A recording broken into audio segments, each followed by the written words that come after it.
Yeah. Okay, good afternoon, everybody.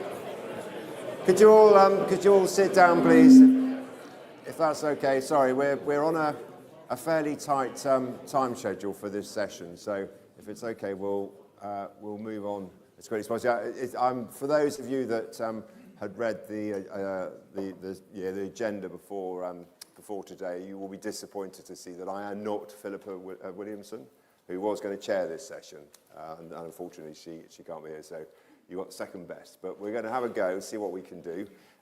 It is about devolution, and I know some of you have just had a session with Grant Thornton. I don't know if you learnt anything that we didn't already know, but you can share it with us if you did. When we get on to questions, so we've got three speakers which I'll introduce. But when we get on to the questions, could you please not all set out your medals? Could you just a simple question with your name and just a question would be really helpful, because I'm under all sorts of threats to finish this on time. Right, so devolution. I think we all think that's a good idea, but what we want to know is what that means. What does devolution look like? Is it simply going to be let's say local government being dumped on by central government, so lots of opportunities to do things, but with no money that comes with it, and no real levers over the things that we need to make it effective. So we know that, or we have an expectation that there will be a white paper published probably at the end of this month. It looks as if there'll also be some further information around strategic planning that we were discussing this morning, and so on. And we know that actually, as local government, within local government, that being closer to our communities, really understanding what is going on in our locality, we know what the levers are that we need, and we know what the kind of solutions are that we're looking for. And it's how we can get some of that power, some of that responsibility, but accountability down to a local government level. And then there's a sort of slight overlay of that now around whether or not there will be some form of reorganisation alongside that.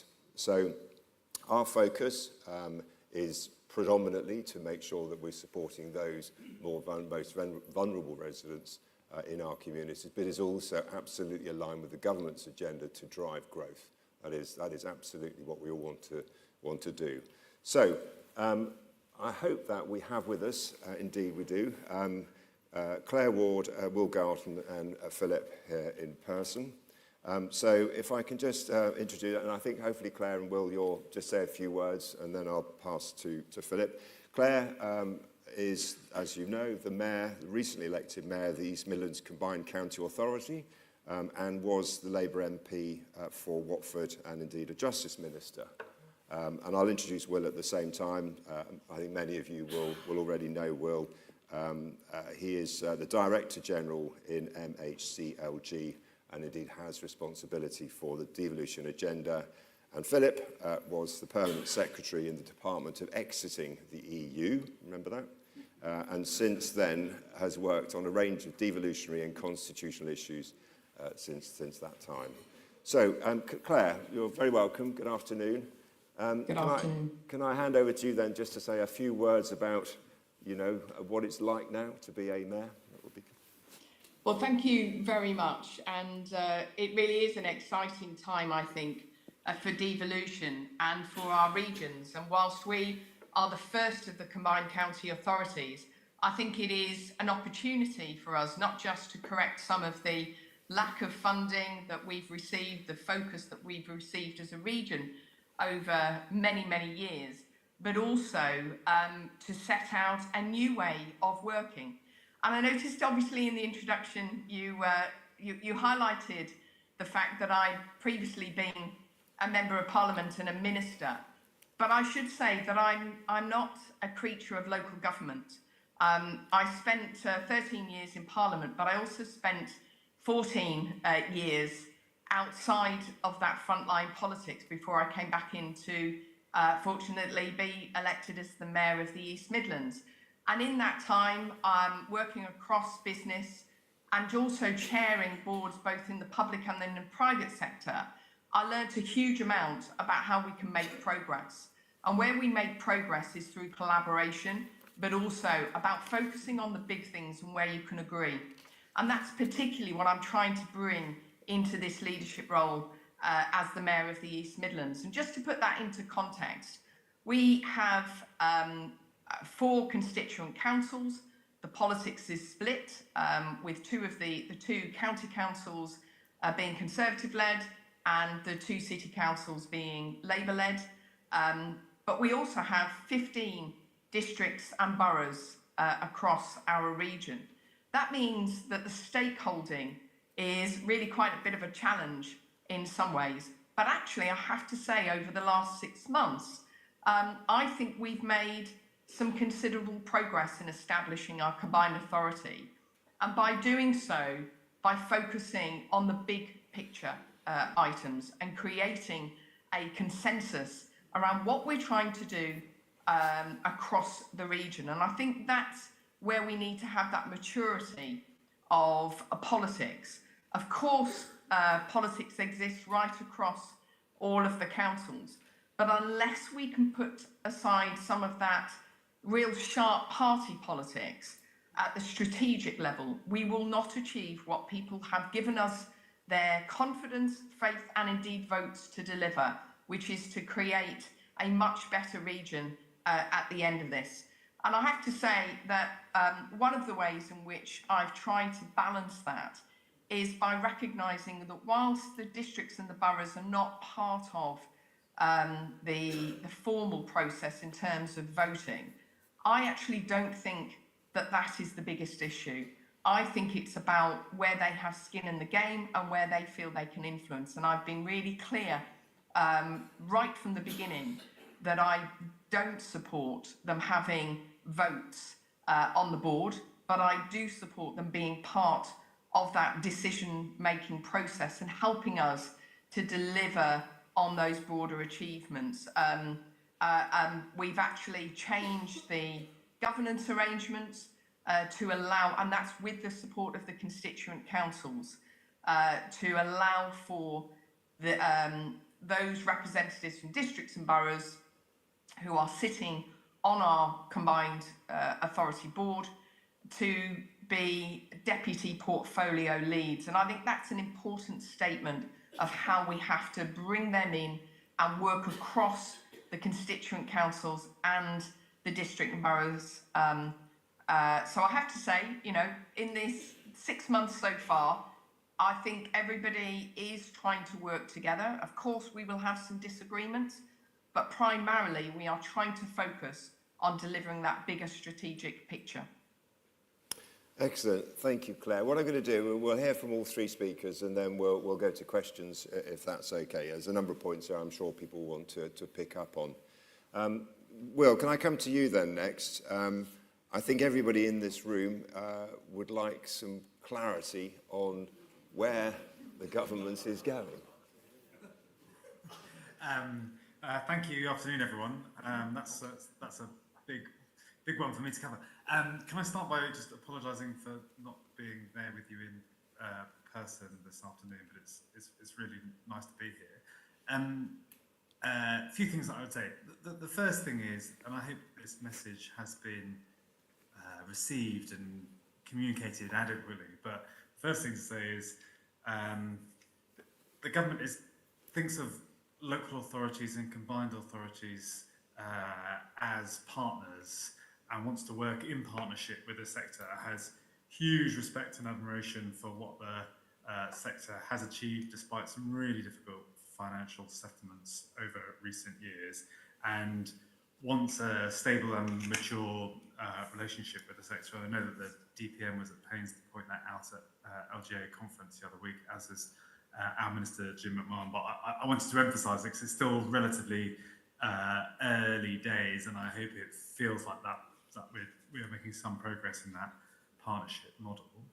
I'm in a slightly tricky space because we're quite close to doing the English Devolution white paper, which we hope to have done by the end of this year, and it's obviously I can't sort of preempt exactly what that says, but let me do a moment or two on the sort of areas that we are exploring and in conversation about going further on. I mean, I think it's fair to say that ministers are of the view that the approach that we have taken to now, which you might describe as deals-based, a kind of patchwork quilt of agreements along the way. I've been involved in quite a few of them since 2015, both from the Treasury and more recently from MHCLG. But that sort of deals-based negotiation doesn't give adequate structure and efficacy to the way we want the combined authority model to work in England. So the devolution framework will be expanded quite significantly and will be put into statute in a piece of legislation next year.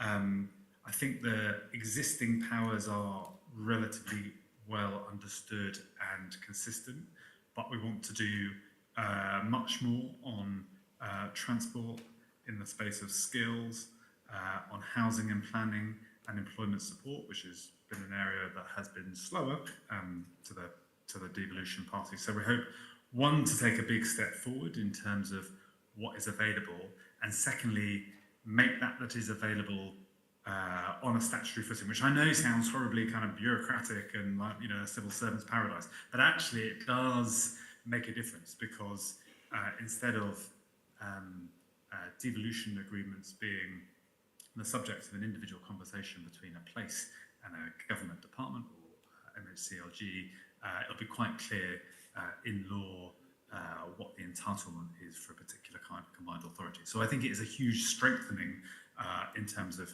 powers and responsibilities. And you may have seen that at the budget that just was, we confirmed the integrated settlements for Greater Manchester and West Midlands, and said that we would follow that with integrated settlements for the Liverpool City region, West Yorkshire, South Yorkshire and the North East combined authorities. And that is pooling together money from MHCLG, from transport, from skills, from DFT retrofit and some employment support money, and saying leaders in place know best how to use that. They understand better than we do in central government about the linkages between those agendas, and that flexibility gets better value for money and better outcomes for citizens. So I hope that that is a welcome and progressive step.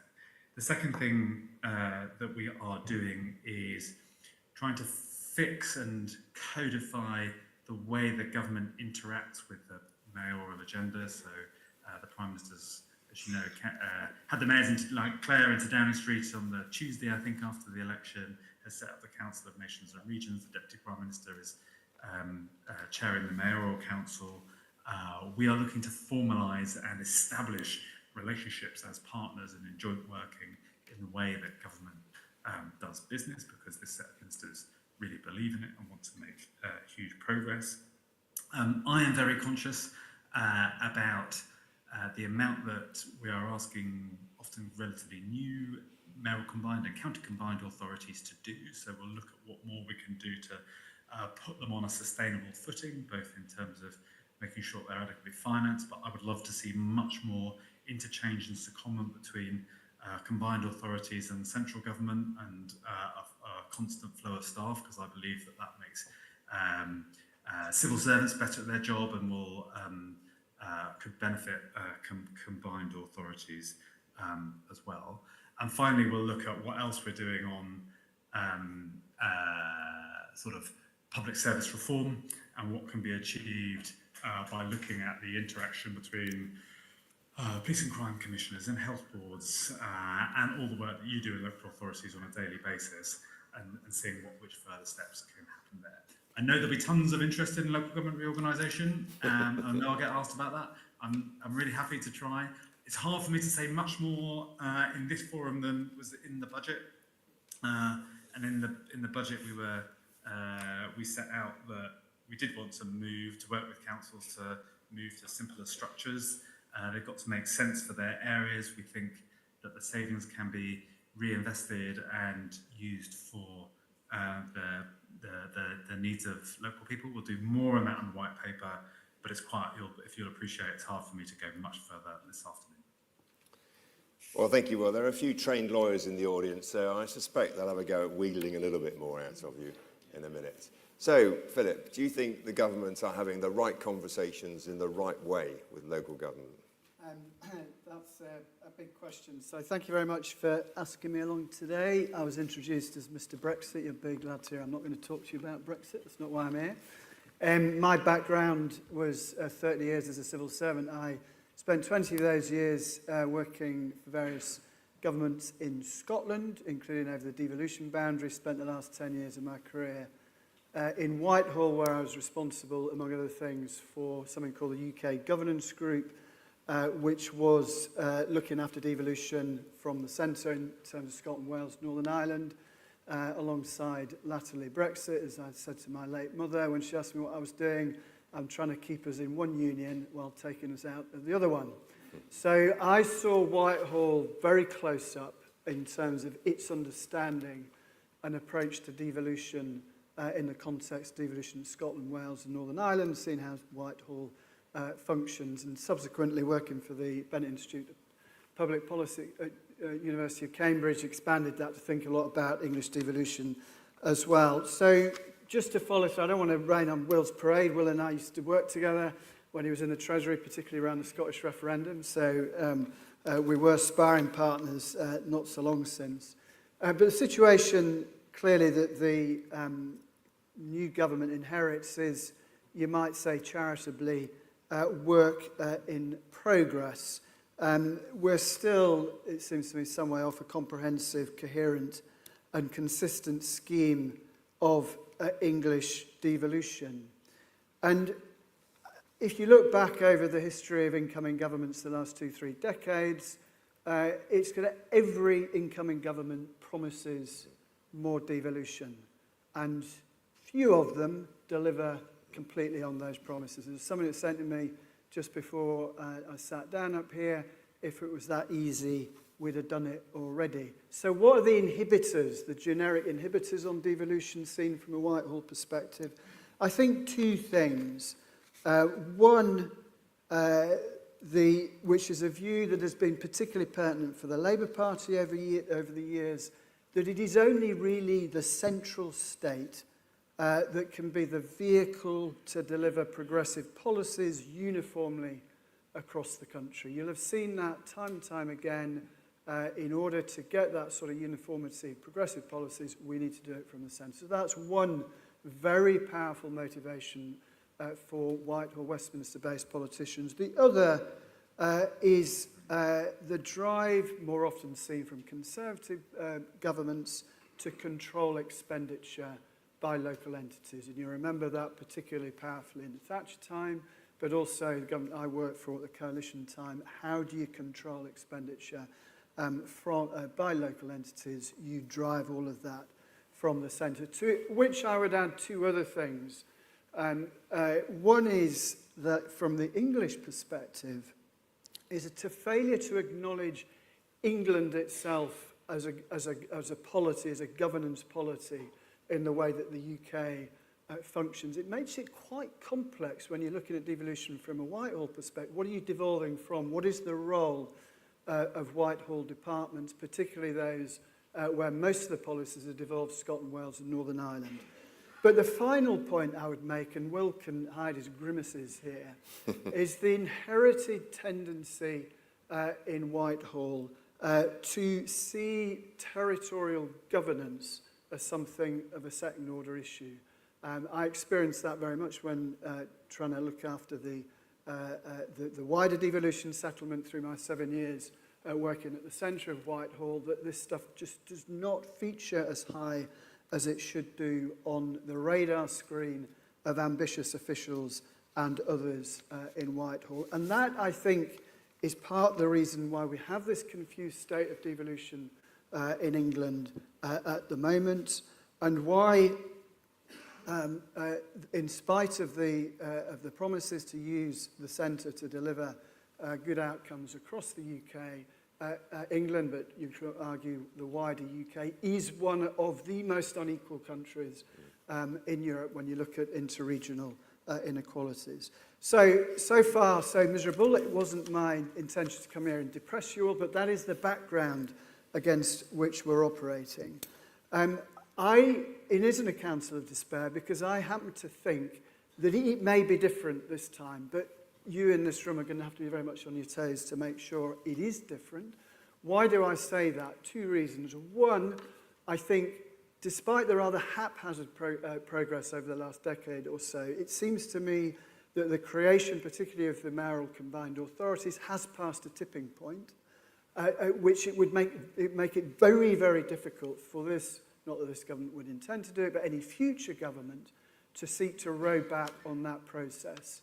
The default, it seems to me now, is set that the ratchet is likely only to turn one way, powers flowing out of Whitehall, accrued by particularly the combined authorities, and that giving us a stable-ish platform on which to build.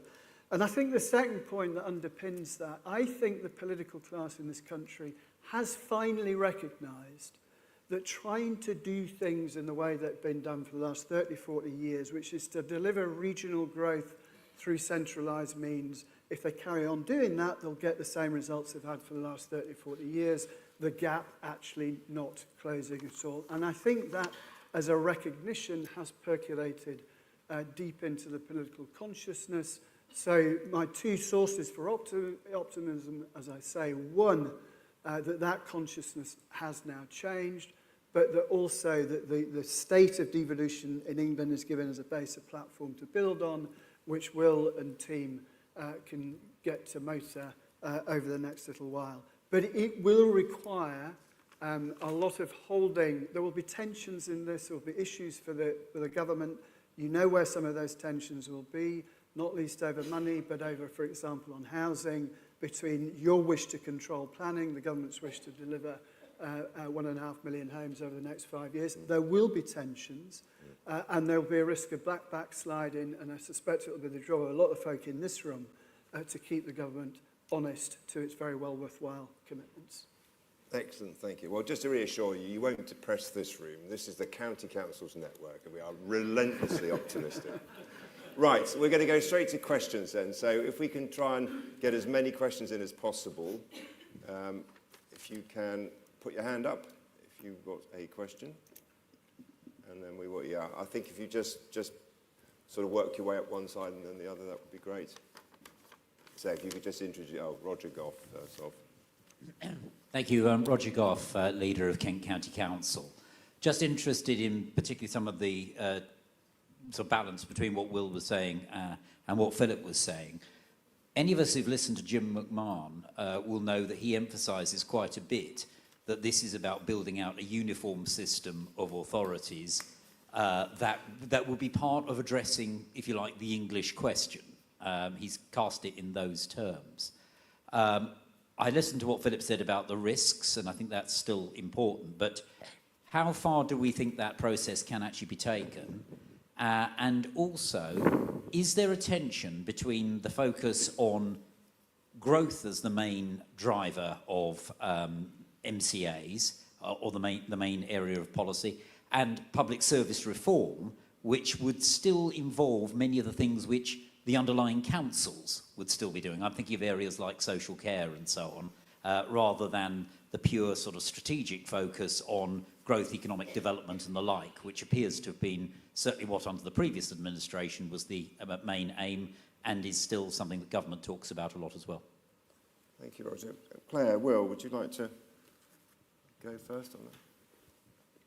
I mean, I would suggest that we can't have the growth without making sure that we are utilising our resources and effectively, and that includes some of the public sector reform, particularly the opportunity for devolution to bring together all of those aspects of public sector with the private sector, and ensure that they are more joined up and recognising the specific needs of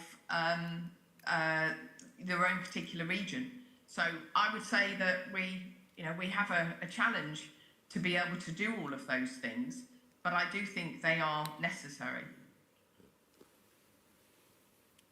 Will? I mean, I agree with that, and I would say I slightly try and read a bit against the are mayors for growth or are they for public services? Because I think most of you would agree with me that the sort of lived experience is those two things aren't mutually exclusive. So to give you a very specific example, I think it is progress in policy terms that Oliver Coppard is chair of the Integrated Care Partnership in South Yorkshire. Now he obviously has responsibility for transport and will have responsibility for strategic planning and the like, but also that is a way of embedding combined authorities and local authorities into the processes that the NHS work through on a daily basis. So I think we can and have both. And then in answer to the first part of your question, I mean, Philip articulated it well when he said, you know, the challenge, if you like, is being comprehensive, coherent and consistent. That is what you'll judge us on whether or not we've been successful, but that is what that's what we're trying to do in the white paper and the subsequent legislation. Yeah, to pick up on a couple of those points, I think clearly we have to head at some point to something that is consistent across the country. I would do it where you change the polarity, so it's up to you to be able to call down powers as of right, as it were, perhaps when you can demonstrate capability in some guise or other, rather than, as I'm glad we've moved away from the deals approach where Whitehall by sort of hands stuff down to you at its will and volition. We have to turn that. That means, I think, over time that England will have a uniform-ish pattern of devolution, and there will be stresses and strains in that, I've no doubt whatsoever. I think looking at that, then thinking about how that's exercised, of course, there are different configurations depending on what you're dealing with. If you're looking at economic growth, then you do need, it seems to me, scale in that. I think some of the combined authorities are about that scale, not perhaps all of them. But you can't talk sensibly to an inward investor community to promote your region overseas if you're operating subscale. But as you drop down the scale, then clearly more things can be exercised at county level or even at a hyper-local level. But just one thing in all of this, the Will has set out the domains of devolution that you're familiar with, what's already devolved in some parts of England, not all. But why stop at that? I mean, I looked after school education in Scotland, population of 5 million people. Wales obviously looks after school education, so on. I think we ought to be a lot more ambitious about what we put onto that policy framing. And allied to that, a lot more ambitious about the funding that ultimately flows to localities to support those public services. I just did a wee proposition I just leave on the table here. Wes Streeting trying to reform the National Health Service in England. That as an entity, it seems to me, simply too large to reform sensibly. It ought to be folk in this room who have some democratic oversight over a regionalised health service. I think then you would see some reform coming through. So I would not limit, personally, your ambitions to the list that you'll get in the white paper when it comes out, but to be thinking beyond that and looking at Wales, Scotland and Northern Ireland to take your cues from them. Yeah, and that's a very good point. And we had that sort of started that conversation with Minister Stephen Kenny this morning in terms of you can't fix the NHS without fixing social care. And actually, if you democratise the 42 integrated care systems and had a very sort of coterminous footprints, if you could do that between local government and the health system, I think you would then really better drive that whole agenda forward.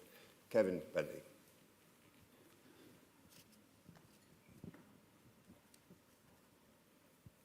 Thank you very much indeed, and thank you for the panel and very good discussion. Kevin Bentley, leader of Essex County Council. A question for all of you, particularly Will. Will, I know you said you couldn't say much further about local government reform, so I'm going to ask you a question about that. Would it not be better if we had local government, it's a question, not a statement, would it be better if we had local government reform and devolution and a mayor in one package? Would it not be better if the government was instructional or directional on that? Otherwise, this will go around in a circle for another whole 10, 15 years.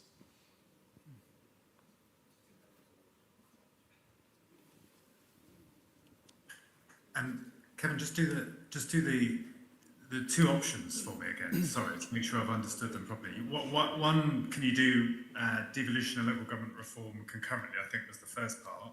Yes. And secondly, should you be directional? Is that, Yes. is that Because many of us in this room have been not up a hill, up several mountains over the years and crashed down the other side. I think there comes a time, because since 72, 74 was the last time we had local government reform and reorganisation. It's 50 years on, and certainly in a two-tier system, while it works, and people work very hard, so I take nothing away from that, but it's a clunky way of working in a modern day. But in order to get this, you need a government that's going to be directional in that. Would that not be better? And could you then not do LGR and Devo and a mayor all at the same time? So I think it's perfect to do. Places want to do it, local government reform and devolution concurrently. And my evidence for that is York and North Yorkshire, who have shown it can be done. So that's just a statement of their achievements in the last couple of years. So clearly that is possible. It's a fact that it's possible. One of the clear messages that I took away from talking to many colleagues in Harrogate at the LGA conference the other week is that they want the government to have a view, and I take that and have listened, and we want to do this. We want to get the balance right in terms of having a view, but also working in partnership with places. So, but the overall message on have a view is from the government as well has been communicated to us really clearly, and I completely take the point. All of the intelligent questions are coming from this side of the room, just saying. Yeah, it's a hand in the back there. Thank you, and thank you to the panel. Andrew Jarvis, Deputy Leader, Westmoreland and Furness, new unitary council and the most sparsely populated local authority in England. Mayors have been born in the sort of metropolitan model. Are we clear what mayors mean for rural areas? And if you are clear, can you help explain to us what it is? Thank you.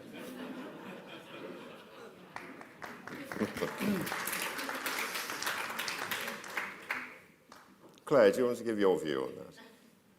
Sure. I think devolution has started with the easy ones first. If you look at most of the mayors that we've got, they tend to be greater city bases, or at least have a kind of centre of population that it pulls from. With ours, we are probably one of the first, along with York, North Yorkshire and York, where there's a much wider rural community, in our case, a real polycentric region with two small cities and significant number of small towns and communities. And I think that does bring a greater challenge. I still think there's probably more consideration to be given out of Whitehall as to what that means and how we operate. And we do need different things. It's essentially the reason why we would argue that devolution needs to be on the basis of think Devo first out of Whitehall, and then let us take those powers and shape them to the region that we have.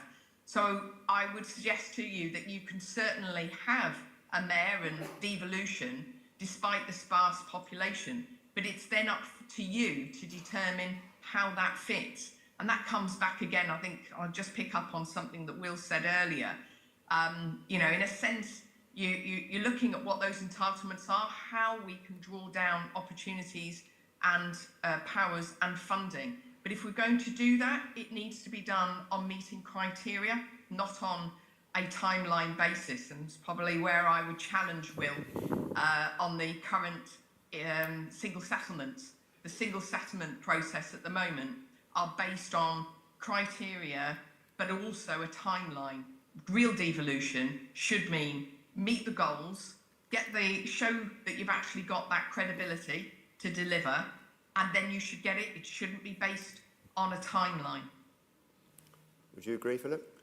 Yes, I would agree. I think I'm the purport of all these questions are that relationship between what the centre determines and what you want from the regions or localities is going to be one of the critical issues here. I think Will caught the tension neatly. We're talking about being directed but also working in partnership. At some point, the government is going to have to take some difficult decisions which will upset some folk in this room, I've no doubt, and others as well. But in order to get to that point where you've got some consistency across the country, the government is going to have to drive that forward. But as I say, if it does so in a way where it does switch, as Claire has just been describing, switches the basis of the power so that it is then for those entities, those localities, to work out what they want, how they want to exercise the powers that are theirs as of right, then I think we'll be getting somewhere. Just two other very quick points on this. One is, one of the things that government has to do, as you hinted at,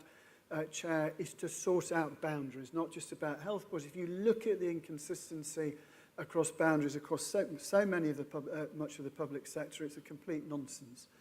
So revision of boundaries in order to get consistency in boundaries, I think is going to be very important. The second point is there is a hurry on this. This is the sort of thing governments do in their first 1 or 2 years. By the time you get to year 2, 3 or 4, they'll be mired in overseas crises of one sort or another, which you can't quite predict at the moment. Their popularity will be drained. They will be less willing to do difficult, unpopular things. You've got a couple of years to get them to get this right. So just keeping that pressure on. If I've one message today, is keep the pressure on. Right, we've got about 1.5 minutes left, and there was a hand at the back there somewhere. There's a hand up there now. So if you could just make your question brief, if possible, please. Thank you. Lucy Nessinger, Leader of Cambridgeshire County Council. It's a question to Will, I'm afraid, but anyone else is also welcome to comment. There is quite a clear direction of travel in the mayoral combined authorities and apparently now also local government reform. Is there a timescale with which government is hoping to have a fairly consistent pattern across England for that? And is government aware of just how much energy that's going to take out of the system while we all think about it?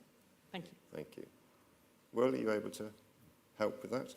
I don't have a sort of timescale to announce this afternoon on either of those things, but I think obviously to build 1.5 million homes across the Parliament, we, ministers and officials realise that you've got to get on with it, but we don't have a timescale. Look, I know that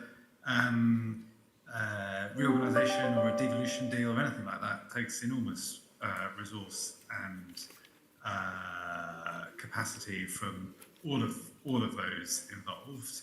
But certainly on the devolution agenda, I think it's, as Philip articulated earlier, it's now impossible to imagine anyone saying,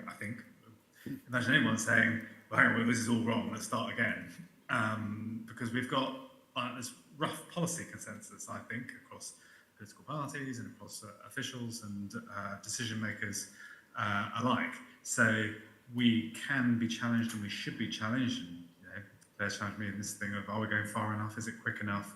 And so on and so forth. That is all excellent, but the overall direction of travel, I think, is definitely worth it. Because if you ask yourself, should we go back on it in the Devo space anyway, then I don't think anyone would say yes. Well, I'm sure all will be revealed in the white paper at the end of the month. We will look forward to it. So, on your behalf, can I thank Claire, Will and Philip. Thank you very much indeed for joining us.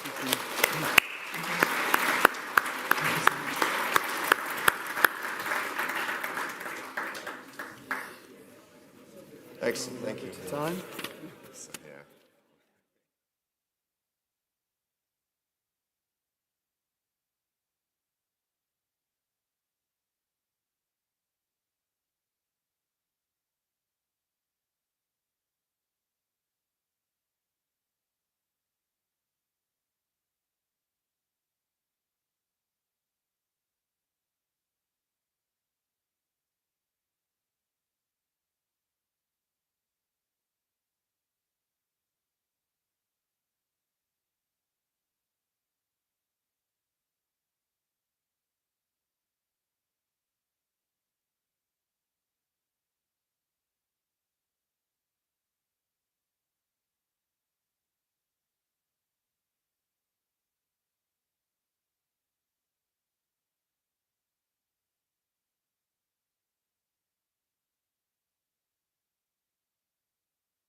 Yep.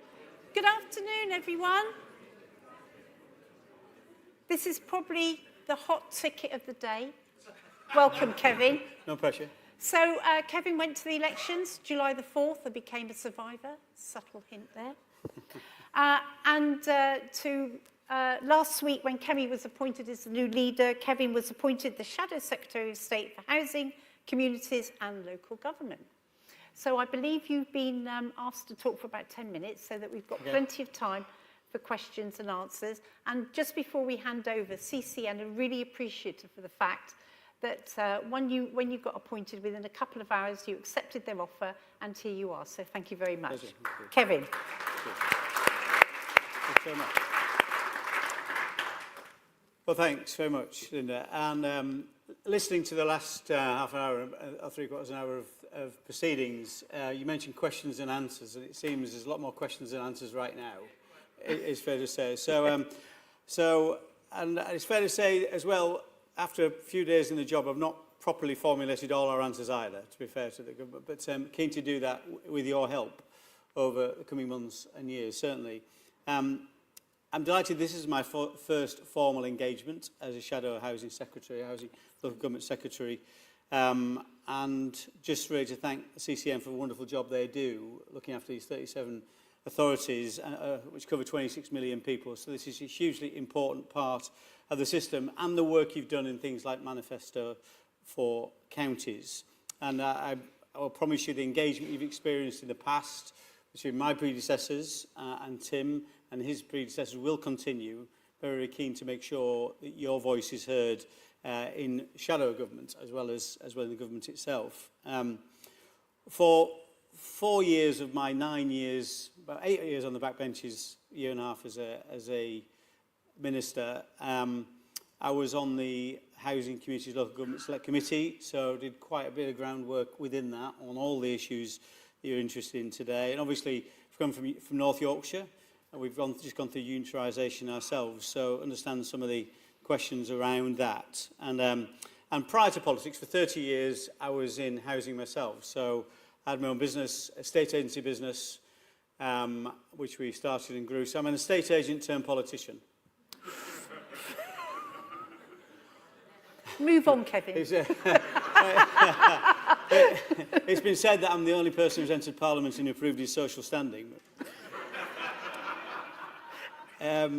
But we're in troubled times, aren't we? I was recently in a part of my constituency talking to one of our Conservative events in Filey, which is quite an old demographic anyway, and the Conservative Party membership tends to be a little bit older as well. But somebody said to me at that meeting, actually, I'm glad I'm not 21 again today.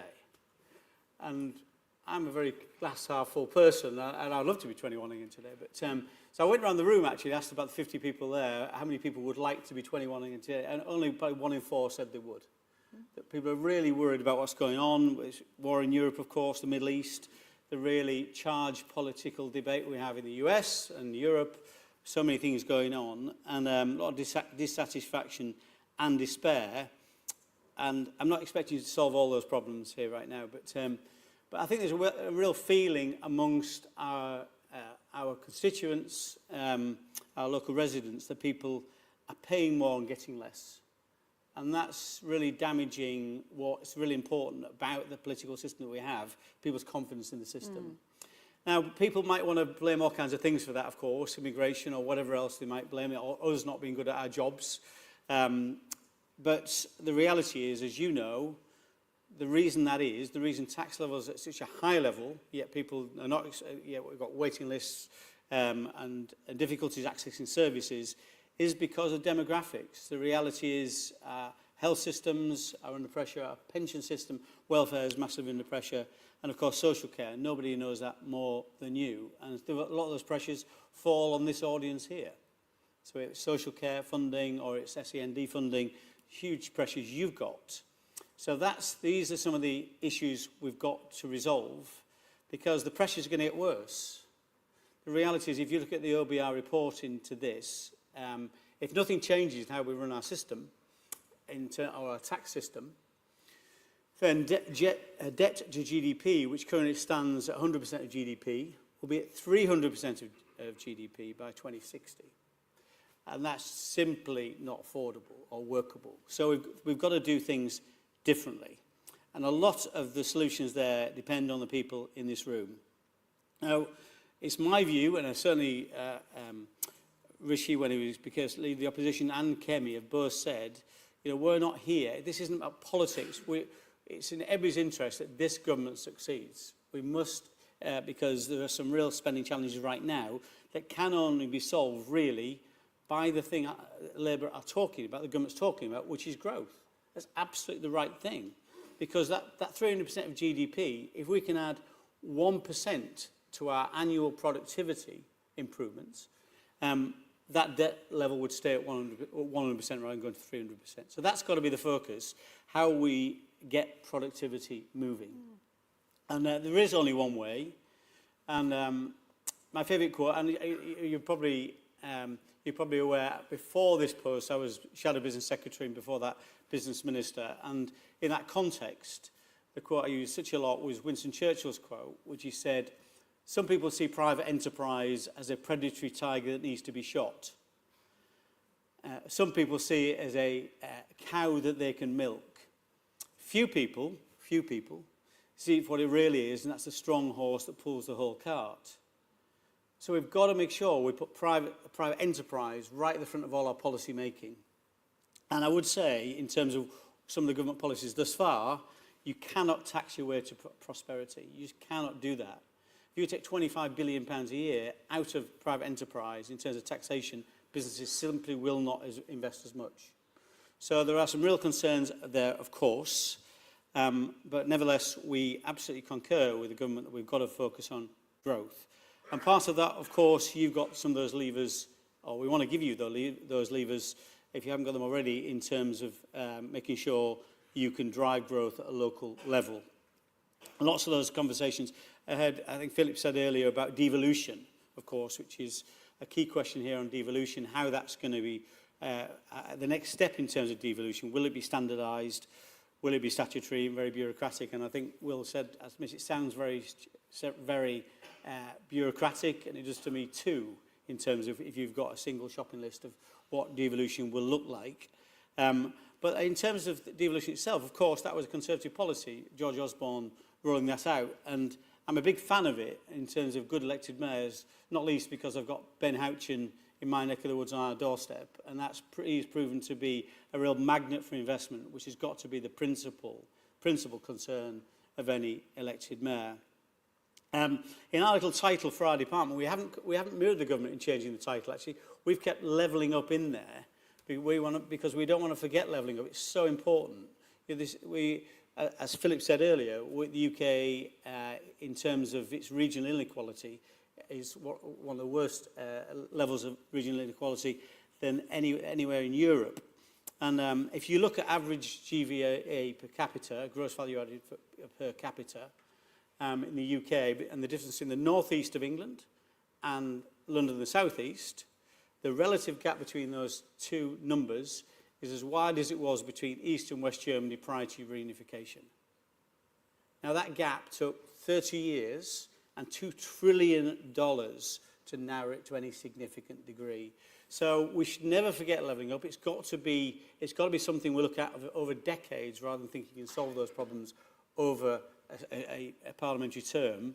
But nevertheless, part of that, as well as the infrastructure that we need to put in place, as well as the national skills policy, we've got to make sure we devolve things properly to good local elected mayors.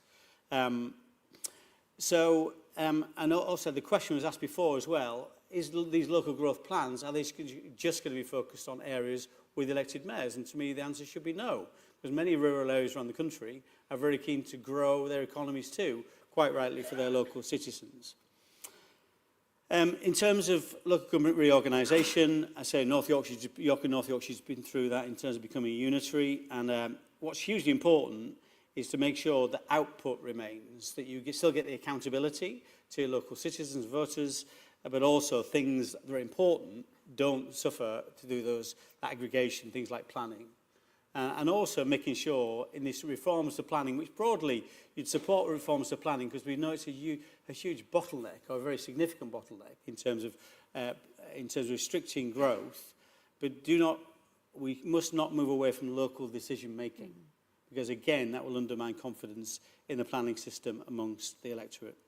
The other obviously key area, well, just on planning as well, the other thing I'm very concerned about is making sure we can deliver on the government's 1.5 million new homes, which seems a very, very high number, and but also making sure that rural areas, we're not seeing a big dump of properties just into rural areas because it's easier.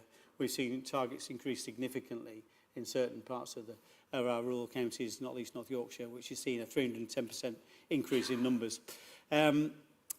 Just obviously funding is the hot topic, of course, and you need long-term solutions to social care, both children's adult social care and SEND. And I think there's concerns about the money's been set aside for that within the budget, about how that will be divvied up, this billion and the 1.3 billion, how that will be divvied up, making sure that rural areas, counties, get a fair deal. And you know, the work we've done in the past with CCN was about Benshire, was very much trying to make sure that counties get a fair crack of the whip when it comes to fairer funding formulas.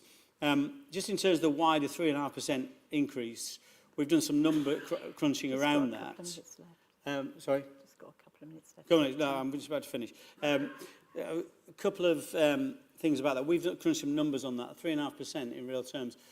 We're estimating that 2/3 of that is going to come from council tax increases. So that is not a defined number yet, and it's a number we're happy to float to the government to say, is this figure right? But when we worked it back, it looks like the majority of it is going to come from council tax increases. In terms of I'll finish in terms of what Kemi's approach is likely to be, our new leader, and I supported Kemi. I think she's absolutely the right person for our party and for the opposition right now. I can't tell you what our policies are going to be on all this stuff, and I hate coming without answers to questions. I've prided myself all of my time in politics is trying to answer questions, and I will try and answer your questions in a second to the best of my ability, but clearly we're going to set some policy commissions in place, so please, you'll have every opportunity to feed into that. But I think in terms of the clues where we're likely to go with this, in the context of some of these questions you've got right now, Kemi is quite often used phrase which is based on first principles. She tends to base things on that, and I think one of her first principles, she has said that she believes in trusting local people to make decisions, and I think that's absolutely right. Rather than top-down imposition, is trusting local people. So I think that may give you an indication about how we might treat things like local government reorganisation and devolution. Kevin, thank you. I'm going to take advantage and ask you, please, what's your relationship going to be with local leaders? And to state the obvious, you're in opposition, or we're in opposition. How is our voice actually going to be heard and be heard meaningfully? Yeah, and it's tough right now. I mean, the first part of the question, relationship in terms of local leaders, I want this to be the start of things, to set out on the right foot, the start of many things to come in terms of engagement. I was always very keen in my business ministerial roles to engage as much as possible. So I hope you find that will continue, and through this conduit, of course, and I'll meet regularly with the CCN and others, and Tim and others, to make sure that we're hearing your voices and we develop policies alongside you rather than impose things upon you. What can we do to hold Labour to account? Well, that's not going to be easy. They've got 170 majority. And, we speaking frankly, we deserve to win we deserve to lose the last election. I'm not sure Labour deserve to win it, but that's a slightly different issue. But, we made a mess of things at times, and so it's time for us to go into opposition and regroup.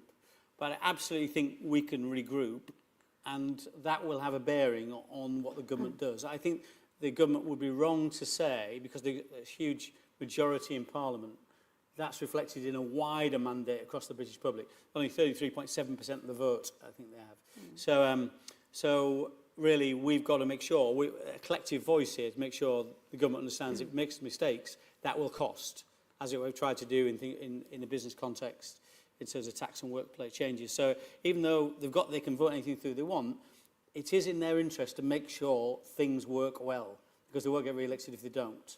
Lovely. So let's see some hands up, and I'd like short, pithy questions because of the time. Lovely. You'll get a mic come to you. Thank you. If you wouldn't mind just saying where you're from, that will help Kevin as well to get a good geography of the room. Thank you so much. I'm Councillor Jan Warwick and I'm Deputy Leader of Hampshire County Council. Thank you so much, Kevin. You talked a lot about growth. We've just come out of a session talking about local government reorganisation and devolution. Do you think devolution or reorganisation will be a barrier or an enabler for growth? Thank you. Oh, no doubt it should be an enabler. As I mentioned Ben Houchin before in terms of devolution, and I think somebody like that, a figurehead, that can be that magnet for investment and a point of contact is a very important part of how that all works. Again, local government reorganisation, it can be about making cost savings, of course, in terms of delivery, but also then we should not lose sight of the economic development role local authorities play. So all those things, all things being equal, should be about an enabler, but anything in life is about one thing and one thing only, really. It's about leadership. I'm sure you do a fantastic job in terms of, Jan, in terms of helping to lead your county council, but that's what's the really important thing. Whether it's elected mayor or whether it's elected leader, that's the most important thing, and that's what will, that's what will be the standout factor in terms of economic success. Lovely. Next question, please. Don't be shy. Same row. Thank you. Yeah, thank you very much, Kevin, for that. Alex Dale, Cabinet Member at Derbyshire County Council. As a Conservative myself, obviously really keen that the opposition do hold the new government to account, but it does feel like there are some issues, particularly in local government at the moment, that are so big that they need a cross-party consensus, and sort of social care, both children and adults, and SEND are those sort of issues for me. So just keen to understand how you view your role in, on those sorts of issues, and whether Kemi has any thoughts around the need to actually work with the new government on some of these issues to try and find some common ground, because otherwise we're in such a mess with them that it's difficult to see sort of a way out almost, I suppose. Yeah, and I totally understand that, Dan. So I'll work cross-party with anybody, and on the select committee, Clive Betts was chair, and we got on very well. We never had one small fallout, but nothing to speak of, really. So I think the select committee system shows that we can work together, and ideally, of course. I mean, we constantly going back to the drawing board in terms of spending reviews or budgets, and you're not quite understanding exactly where you're going to be from 1 year to the next or 1 3-year period to the next. Ideally, we'd give people a longer-term understanding of what the funding is going to be, and then you can properly plan. Uncertainty isn't only bad in the private sector; it's also bad in local government. So, if that's possible in terms of some cross-party consensus on it, but the trouble is, when we tried that ever in government, that was never particularly well received by the opposition, and so let's see how we react. But my commitment is genuine. If people come up with solutions that we believe will work, we'll support them, and that's how it should be. But if they come with solutions we are not going to work, and things like the employer national insurance contributions, that is very damaging, not just for the private sector, but for your planning as well. And the impact on social care, and that's not been protected yet. I mean, I know you've been pushing for that to happen, but so it's a balance you've got to try and strike, and I think it's in our interests, both politically and in terms of in the economy, to show we will collaborate where we can, where there is common ground. Next question, there's a gentleman at the back. Thank you. Hello.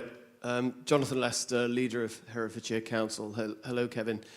One of the things that we're all talking about housing at the moment and how many housing numbers there have, more housing.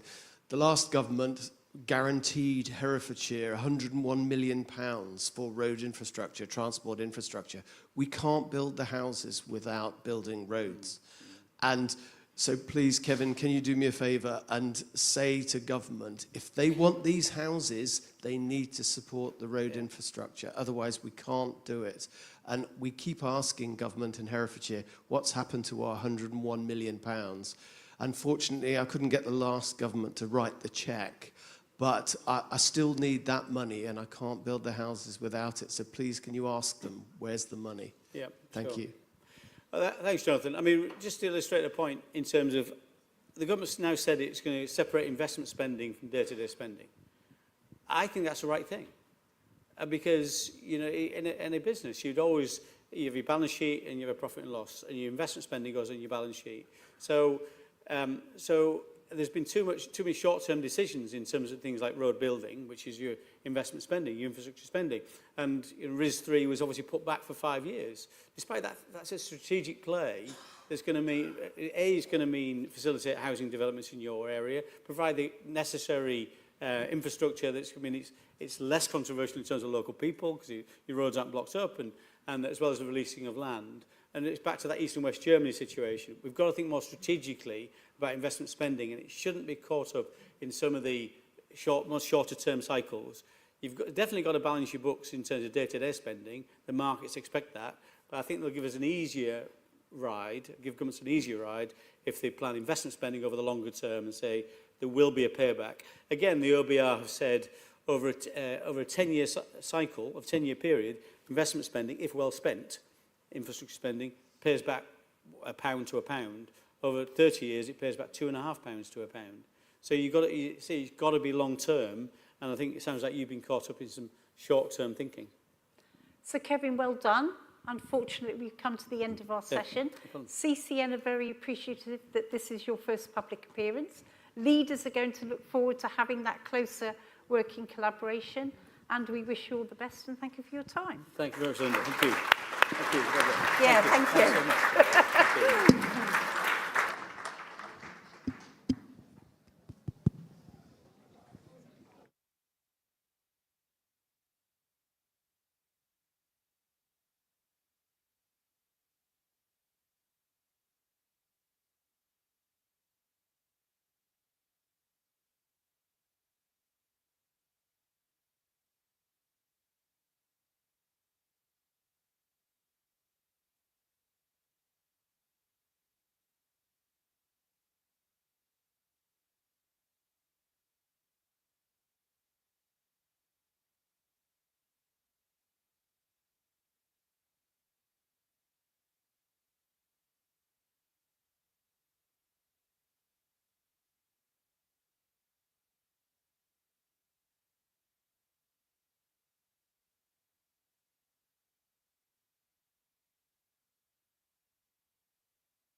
It's nearly, wow, okay.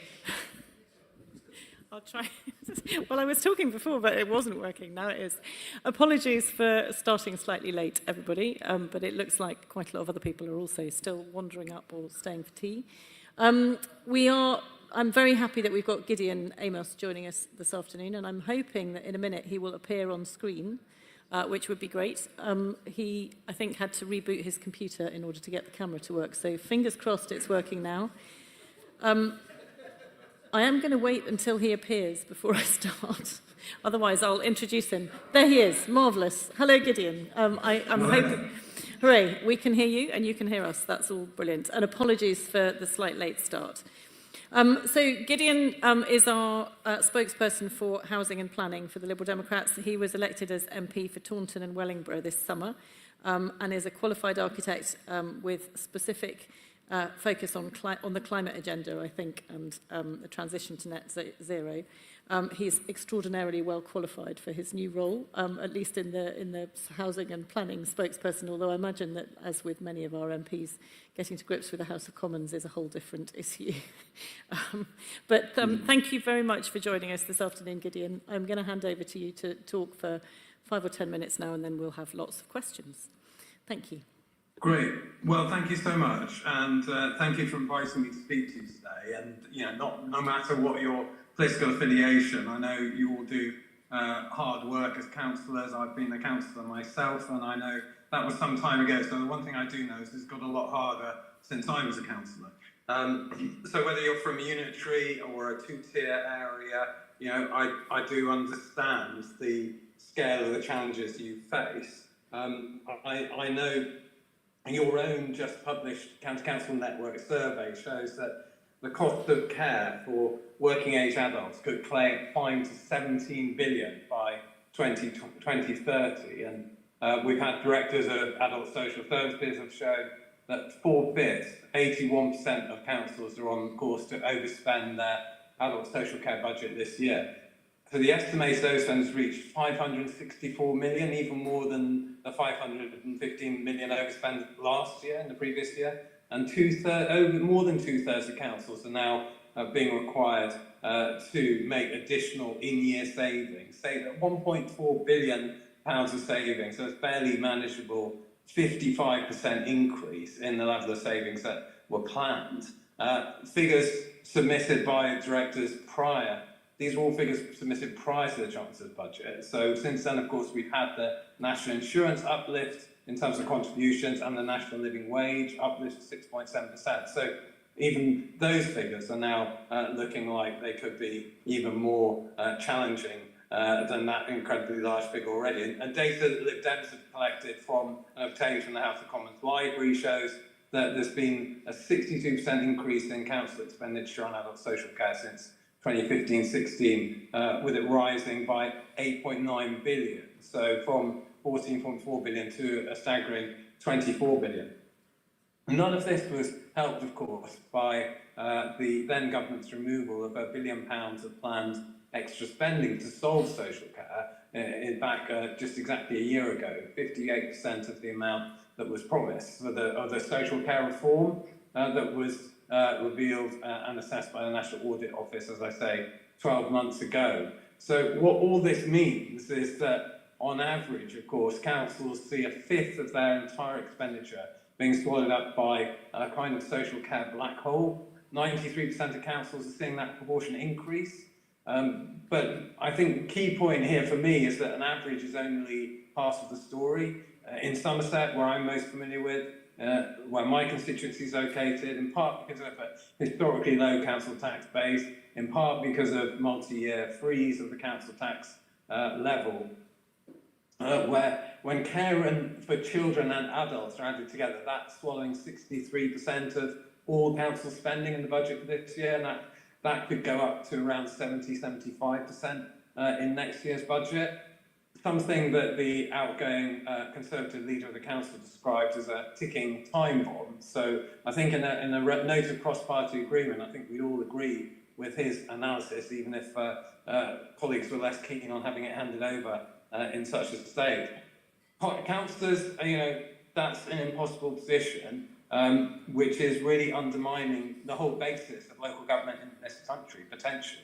Services all over the place are disappearing, and I want to say a real shout out to excellent work by town and parish councils all over the country, really, who are often rescuing and picking up services where principal authorities are unable to do so. The LGA, as well as the County Councils Network, the LGA has issued very worrying results from a recent survey. 1 in 4 councils in England say they're likely to have to apply for emergency government bailout agreements. An unprecedented 18 councils were given exceptional financial support, so usually that's the capitalisation allowance, allowance to treat capitalised income as revenue income, and that includes my own local authority in Somerset last February to meet their duty to balance the books.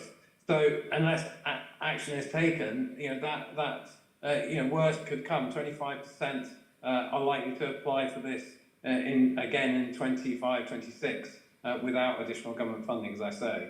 So, and we also know that what's meant to be a temporary statutory override for special educational needs and disability spending has now reached £4 billion, growing to a massive £6 billion next year, according to your own network report. And those measures are simply stopgap solutions, are they not?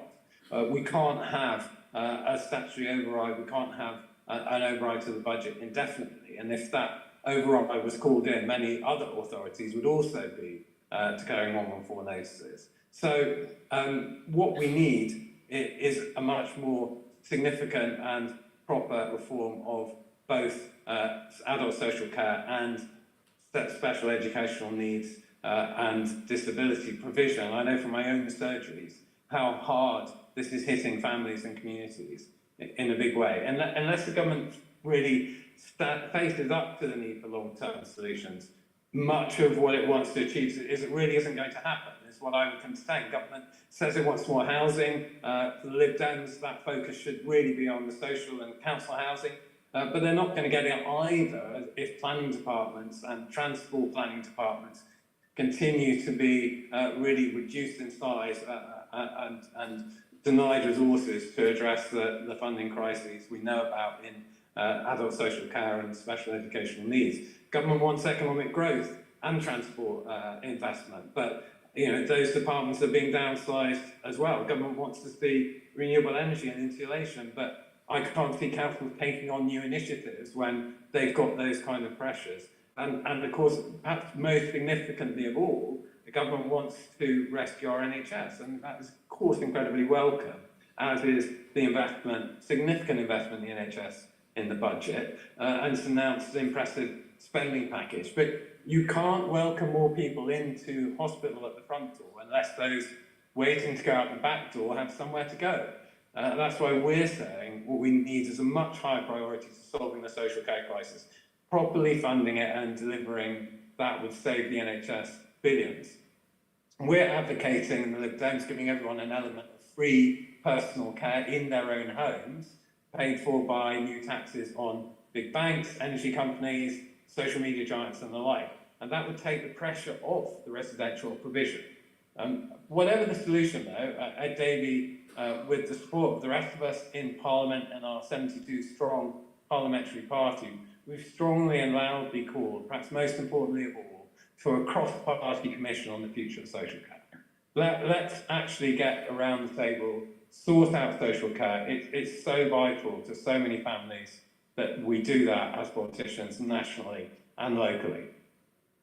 Families who desperately need support of special educational needs funding as well.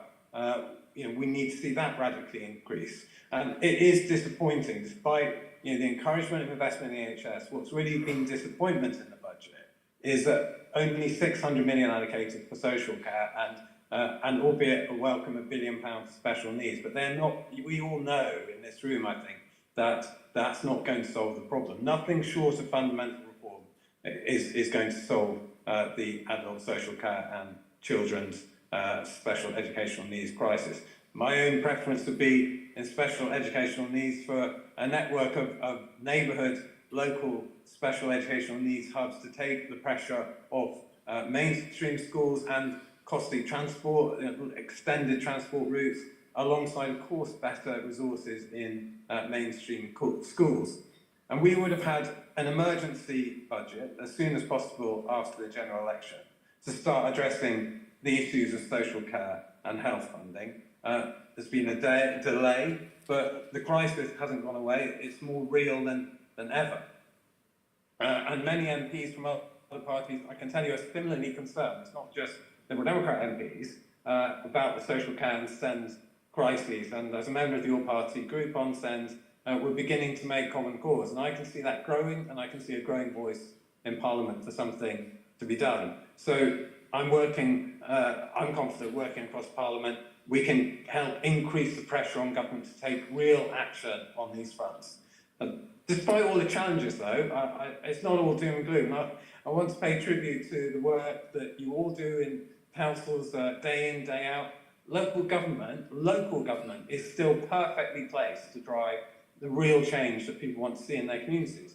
In spite of the challenges, my own council, Somerset, is in its Homes and Horizons programme, is building homes that are bringing children back home from far-flung locations around the UK. And in my own Taunton and Wellington constituency, they're delivering significant council house building for the first time in a generation. So councils are still achieving things, and what's more important is they're in the best position to achieve those things for the local communities. Aside from the care and cost responsibilities and challenges, I also want to cover one other area, which is that of devolution, which of course is a buzzword for the current government.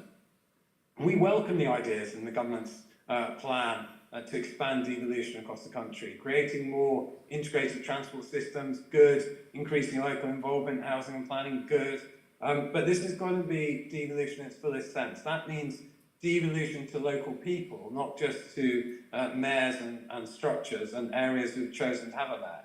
And as the LGA has pointed out, one size clearly does not fit all. And you'll understand that in an area like Somerset, with dispersed urban and rural settlements across a wide geographic area, the appetite for a mayor, or metro or otherwise, is unlikely really to gain much traction. So people are unlikely to want to think about a mayor, but that doesn't mean they shouldn't be able to benefit from devolution of powers. And if there is no mayor, that shouldn't mean there's no devolution of power. The notion of urban good, rural bad, really is something we're going to have to tackle head on, because it won't do. Unitary counties can do things, of course, and two-tier areas working together across borders to deliver on devolution, but they need to be given the chance. And of course, some authorities in this room, no doubt, have taken on some of those responsibilities already, housing and planning, for example. And I've made clear both my commitment as frontbench housing and planning spokesperson and the Liberal Democrats' commitment to more social and council housing. Lib Dems were the only major party to put a 150,000 number home target on social and council housing. We feel that's much more important than the overall numbers that are being really bulldozed through the planning system, or risk being so. And that's one which is firmly based on evidence of need for affordable social housing. In particular, we need more older persons housing. It frees up family homes. It's also necessary. We need to celebrate the fact that people are living longer, but we need to also address that challenge that it presents. And whatever the area councils work, government talk about lifting the structural and political limitations around their work. And we're going to hear more, I'm sure, about that. We're going to hear more about the latest devolution deal on the table. But the biggest blocks for delivering for our constituents are the financial limitations that councils are under. If we unblock social care, unlock the social care back door, get a new settlement for children with special educational needs and disabilities, maybe then we can unleash a new generation of councils to deliver again for their areas. On the climate crisis, on homes, even garden cities, we want to see that new generation of innovative local councils. But unless we unlock the social care and the children's crises, councils are going to be working with one hand tied behind their back, and they're going to be unable to champion the local areas which they and you are best placed to champion, and that's where we need to go in the future. Thank you for listening.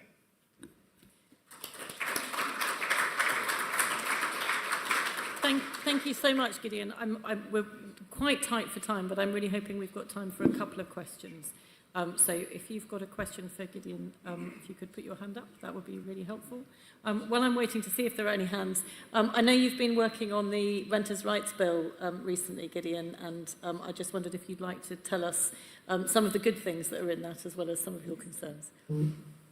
Absolutely, and I think one of the good things about it is the fact that it's going to bring an end to the practice of no-fault eviction. So, and that really is a scourge of many people's lives. And, there will still be plenty of grounds for landlords to gain possession if they need to sell the property or they want to move in as a family. But the no-fault evictions I've found in my own constituency are, something that I think we've campaigned for a long time, need to be done away with. And finally, that looks like it's happening. One thing, though, we do need to watch is the proliferation of holiday letting and Airbnbs and homes being used for those purposes. In particular locations, that's a real issue, holiday locations, places where some of the big cities as well. And what we're really pushing the government to do is to give councils the power to control the number of holiday lets, short-term lets, Airbnbs in their area. We would like to see a licensing system. What they have said they will do is bring in this new planning use class, so that if you want to let out your home more than 90 nights per year, then you would need planning permission. Now, that was a promise made by the previous Conservative government. When I challenged the Minister in committee, he indicated they would still be doing it, but really that's not good enough, because we need to be very careful. We don't see landlords deciding to opt out of the rental market, the general rental market, and opt into more Airbnbs and short-term holiday lets, which is, can be a real death knell for communities, and it means many local businesses really can't continue to thrive in that sort of environment. So that's one of the areas that we'll be challenging government on, and we'll also just finally be challenging them to extend their proposed decent homes standard to military service family accommodation. Government's extremely good at legislating for other people and telling them what to do, and they should have decent homes, but when you tell the government themselves that they need to provide decent homes for service family accommodation, there's always someone in the Treasury who finds a good reason why not. So we're going to be pushing quite hard on that as well, and it's appropriate on the 11th of November, I think, to mention that one this morning. Thank you. Thank you so much. I completely agree about the need for the service families to have decent homes along with everyone else. I don't see a forest of hands, and we are slightly over time, so I think we'll leave it there. Thank you so much, Gideon. It's really helpful to have you with us and to have that. I'm sorry I couldn't be with you, but several events in the constituency. It's fine. Thank you for being here online. Thank you, everybody. On to the next. Is the next session the group meetings? Louise, wonderful. Fabulous. I'll get out of the way.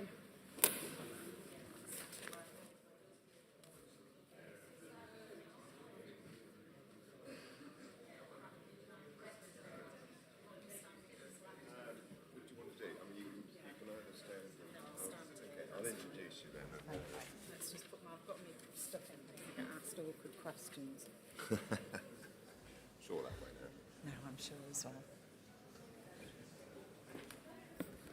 Right, we will move straight on, if that's okay, to the last session for the time being, and that is to hear the view of the Local Government Association. So I'm sure all of you know Louise Gittins in any event, but Louise was elected to the post of LGA Chair in July and brought with her 13 years experience as a councillor, 5 years experience as the leader of Cheshire West and Chester Council. Of course, Louise is very ably supported by the Chief Executive, who had a very good grounding at Surrey. So the Surrey view is, I'm sure, regularly in Louise's ear. Well, and Essex, yeah. Well, and Cheshire. Yeah, well, yeah, I'm not sure what she learned at Essex, to be fair, Kevin. But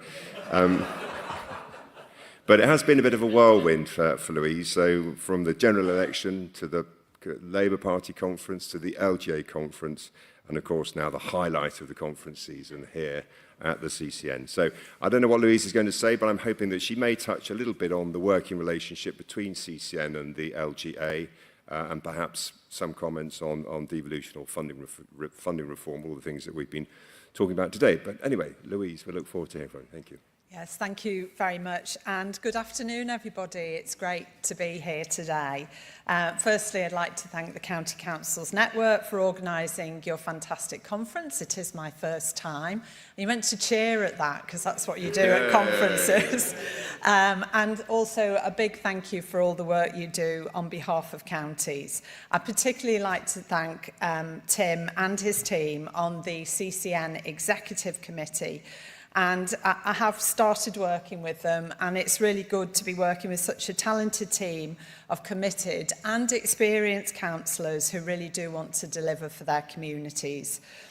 County and unitary authorities make up a key part of our local government family. I'm the leader of a unitary authority.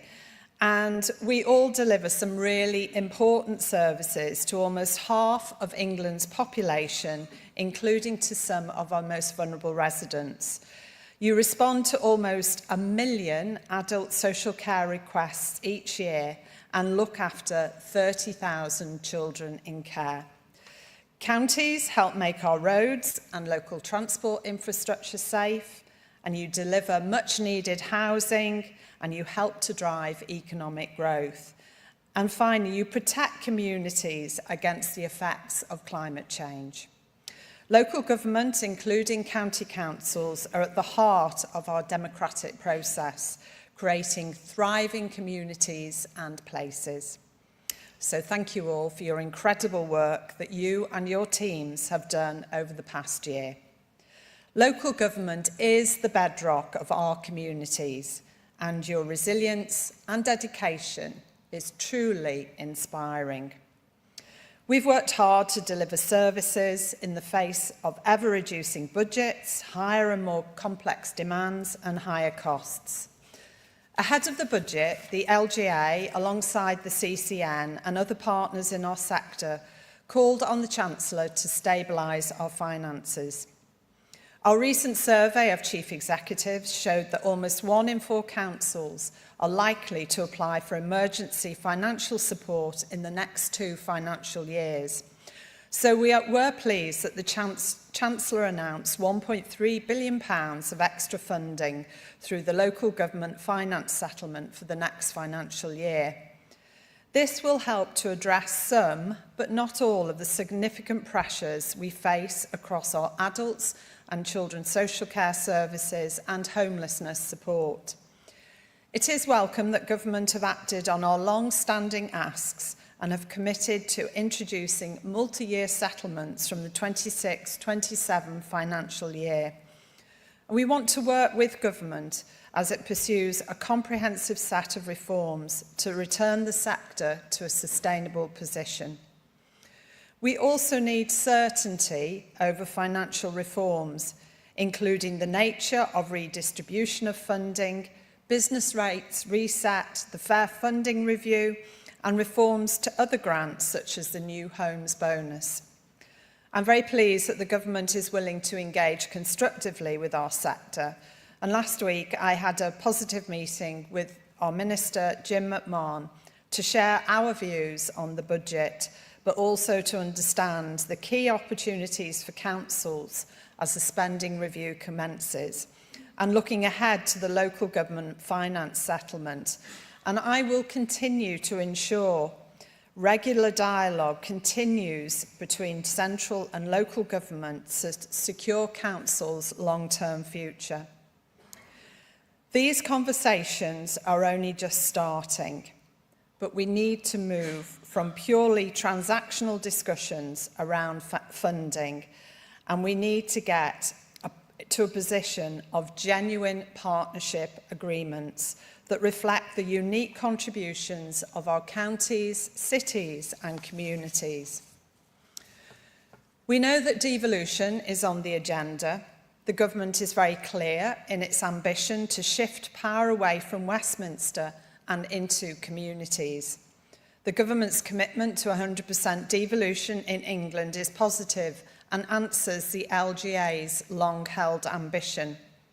We want every area of England to be able to secure a devolution deal that works for them, for their local economies and their residents.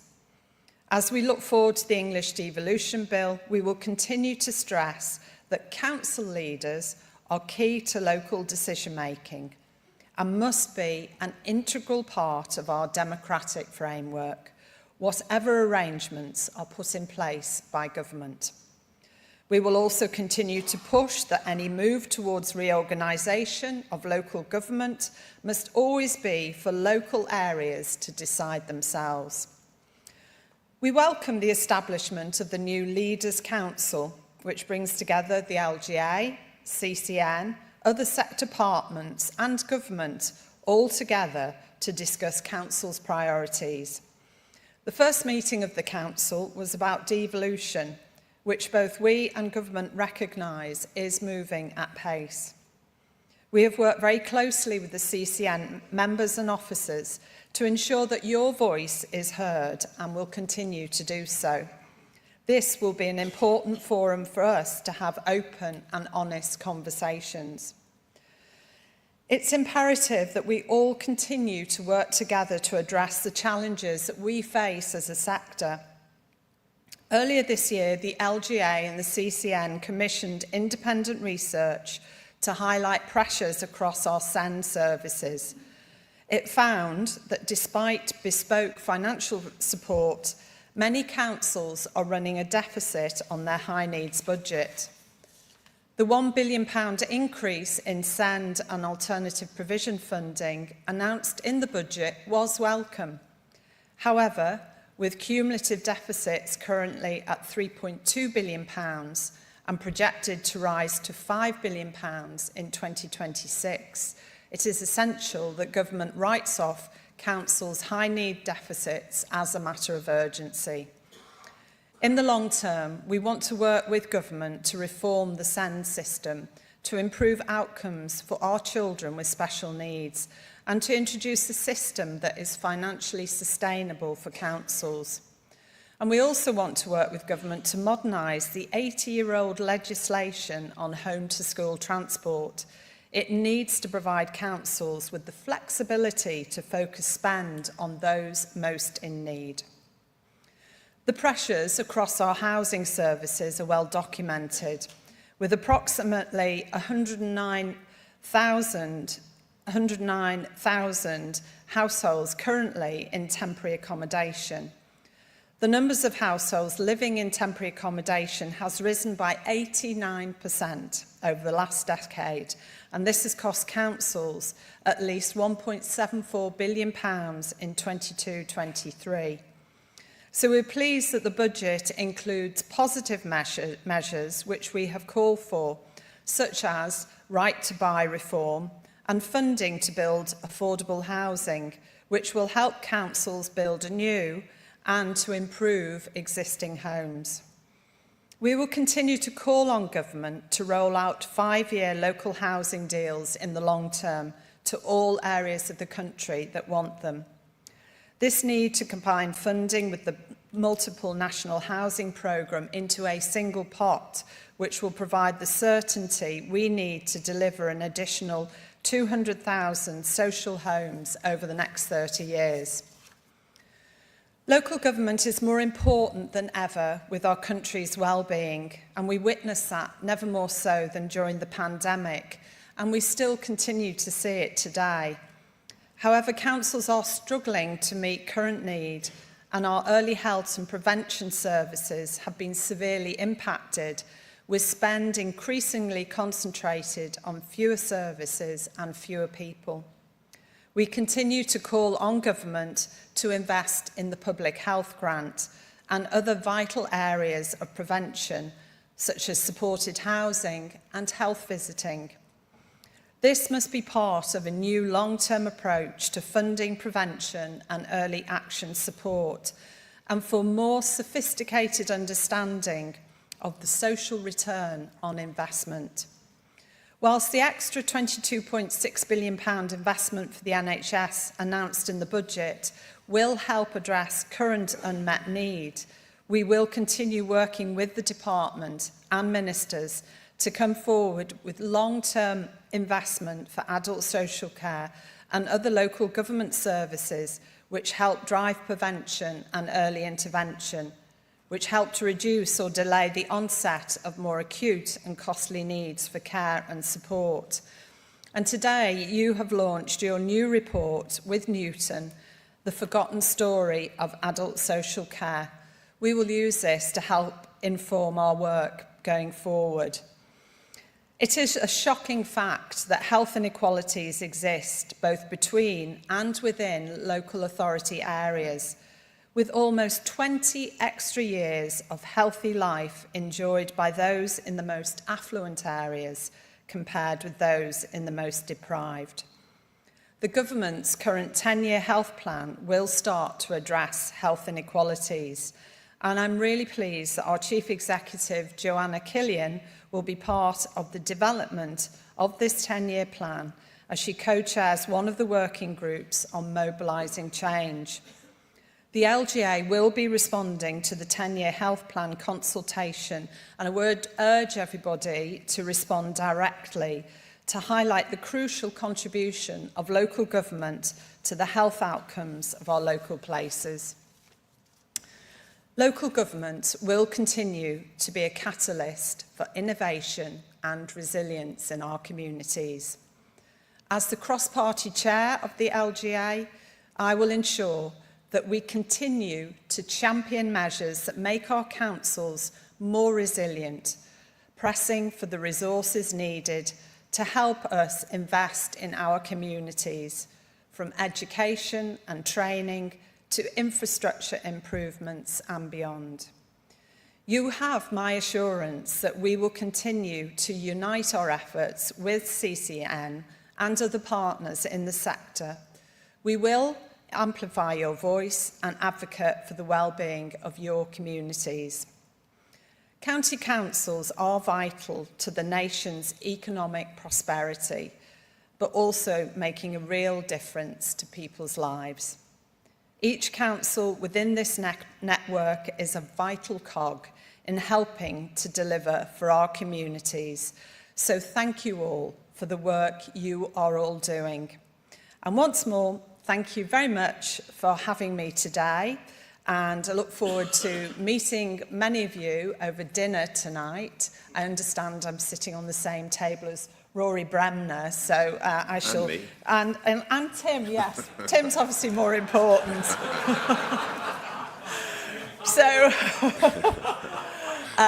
I shall be behaving myself in case anyone starts to impersonate me. But lovely to see you all. I'm happy to take any questions. Thank you.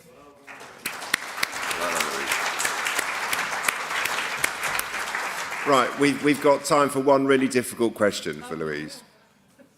Who wants to have the pleasure of asking that? Yes, please. Well, it's coming up. Thank you very much. We've had lots of conversations today about unitarisation, and you will represent districts and counties. I'm just wondering what the position is, given there's often a rub in what each want moving forward. It's a really interesting question. I see my role as bringing people together. I am cross-party, so I've been working really hard since I've started for us politically to speak as one voice. So I think my role going forward will be to work with all sides so that people can work together on what's best for their local communities. And I know there will be some rubs, but there's rubs in everything we do every day in councils, isn't there? So I think we all learn that we need to work together for the best outcomes. Excellent. I think, if you don't mind, we will stop there. So can I thank Louise very much indeed for joining us today. I know how hard work, how you've been thrown into the deep end in this role. All the rest of the Labour group in the LGA all pushed off to Parliament. So You know, you've done a wonderful job in sort of picking up the pieces. So thank you very much. Right, so I hope you've all enjoyed day one of the lock-in here at the two-day lock-in at Marlow. We are getting towards the end of this session. So can I remind you, though, please, that Zella are doing tracking the travel emissions for this conference. The two Garys I can see at the back there are marauding around. So if you catch one of them, they'll talk you through actually what the results were last year, which is really interesting, actually. But, you know, we've talked about climate change and emissions and air pollution and so on today. So if you could just please scan the code. There's some blue sheets, A4 sheets that are around the building. Just fill in the form and tell them what how you've got here and so on. Right, just one point actually for Louise, just slightly nuanced. You said about lobbying the government to write off the high needs block deficits for councils. Could you just add a little paragraph on the end of that request? So for those councils that have entered into a safety valve agreement, could you just ask the government to pop a cheque in the post for the hundreds of millions that we handed over of our reserves to enter into those safety agreements? So it is a genuine issue for those that sort of went in the first wave, but I'm sure the government will be positive about that. Yes, I'll just smile sweetly at that one. Thank you. Right, so there should be a slide up here now which reminds you where your group meetings are. No idea where those rooms are, but if you find your way to one of them, we are a cross-party organisation, so feel free to pop into anyone you like. And then just to remind you that there will be the drinks at 7 o'clock down in the bar area, so I look forward to seeing you then. Thank you very much.